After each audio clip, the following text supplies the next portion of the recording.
बात दोस्तों ज़्यादा पुरानी नहीं है। आप सबको ज़रूर ध्यान होगा 2020-21 का किसान आंदोलन जो दिल्ली की सीमाओं पर चल रहा था।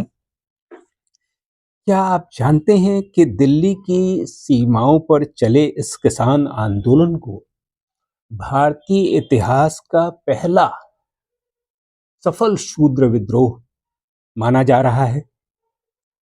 ये बात मैं नहीं कह रहा, बल्कि जाने-माने बहुजन चिंतक प्रोफेसर कांचा एलिया शेफर्ड की नवीनतम पुस्तक शूद्र विद्रोह ताकि बन सके एक आत्मनिर्भर भारत में इस बात को, और इसी से उन्होंने किताब का शीर्षक इस आंदोलन को बहुतों ने सराहा। निश्चित तौर पे हम दोनों इस दौरान जब आंदोलन चल रहा था तब भी एक से ज्यादा इतिहासकारों ने इसे भारतीय इतिहास का सबसे लंबे समय तक चलने वाला किसान आंदोलन बताया था।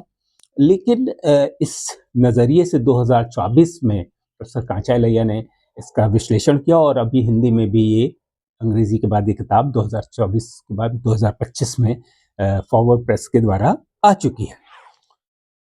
हम सब को इसलिए ध्यान है कि वो समय कोविड महामारी का समय था और ज़्यादातर लोग घरों में दिन ज़्यादा वक्त टीवी देखते हुए बिताते थे, जिसपे और सोशल मीडिया पे बिताते थे, जहां किसान आंदोलन के बारे में टीवी पे तो कम लेकिन सोशल मीडिया पे बहुत ज़्यादा चर्चा रहती थी। 2020-21 में दिल्ली के चारों तरफ ये किसान आंदोलन चल रहा था। दिल्ली से राजस्थान को लगने वाली सीमाओं पर, दिल्ली से हरियाणा को लगने वाली सीमाओं पर, पंजाब को लगने वाली सीमाओं पर और यूपी से लगने वाली सीमाओं पर ये सब चल रहा था। और इस आंदोलन में की खास बात ये थी कि यह आंदोलन न तो हिंसक था, ना ही अराजक था, बल्कि अगर अब हम दूर खड़े होकर इसको देखते हैं तो हमको पता चलता है कि इसने अनुशासित, शांतिपूर्ण और लोकतांत्रिक संघर्ष का एक नया मॉडल न सिर्फ भारत को बल्कि दुनिया को दिया।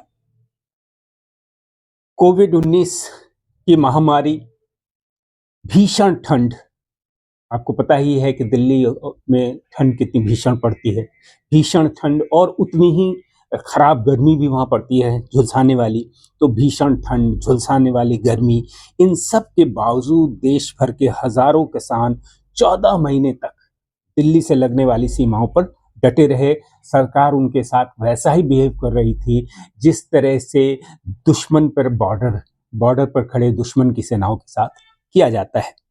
इन 14 महीनों में 750 से अधिक आंदोलनकारी शहीद हुए। इसके बाद भी किसानों ने मोर्चा नहीं छोड़ा। उन्हें खालिस्तानी, आतंकवादी, राष्ट्र विरोधी कहा गया।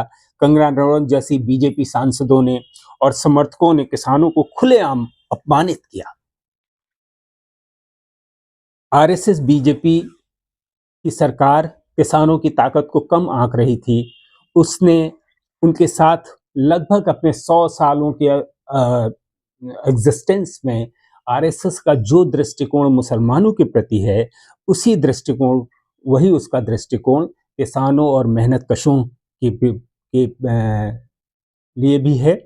750 किसानों की मौत के बावजूद दुनिया का सबसे बड़ा संगठन बताने वाले स्वयं को आरएसएस की तरफ से कोई इनके पक्ष में सहानुभूति की बात नहीं आई, और अंततः उनका राष्ट्रवाद, राष्ट्र विरोधी शामिल हुआ, और किसानों ने के आंदोलन से के आगे उनकी सरकार को झुकना पड़ा और उन्हें कृषि कानूनों को वापस लेना पड़ा।